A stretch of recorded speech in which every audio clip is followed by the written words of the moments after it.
Hola, buenas noches. Hoy vamos a hablar sobre el libro Fundamentos de la Administración. Vamos a hacer un resumen del capítulo 11 hasta el 15. Y estoy aquí con mi compañera Caterina Rodríguez. y Pedro Lifuentes. Y me correspondió el capítulo 11, caracterización de la administración en la Edad Media. Esta en la Edad Media tuvo varios aspectos. Uno fue el feudalismo, que fue una donde grandes terratenientes tuvieron extensiones de tierra y fueron los que tuvieron dominio en esa tierra y lo llamaron feudal. Otra característica de este aspecto fue que nació los esclavos, unos esclavos que lo inscribían con esas tierras y en el momento que se vendían esas tierras eran vendidos con los esclavos.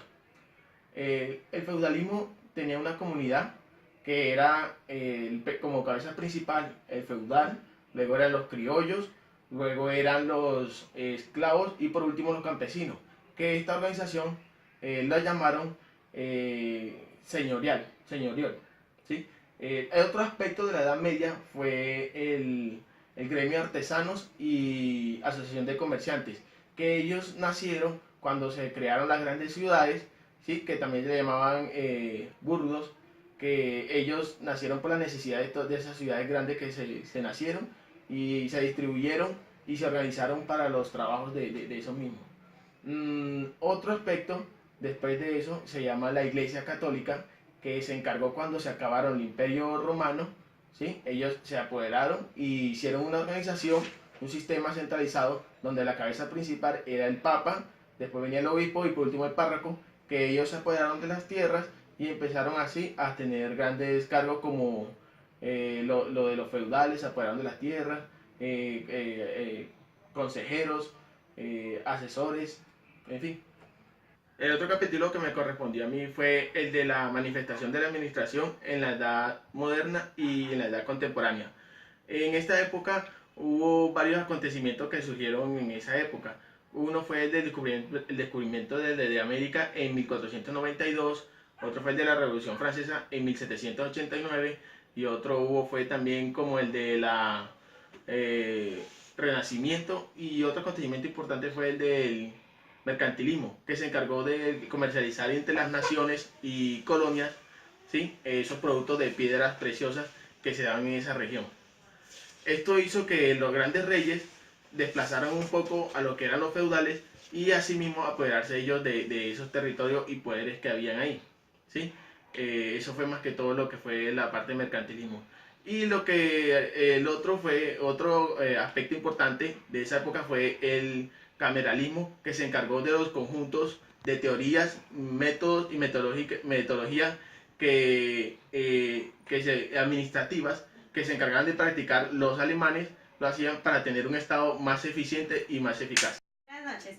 El capítulo que me correspondió es el número 13, que nos habla sobre la revolución industrial como antesala del desarrollo de la administración científica. Este tema nos habla principalmente sobre el maquinismo y el planteamiento de las máquinas como forma de trabajo en las empresas en ese tiempo, que era el siglo XVIII y siglo XIX.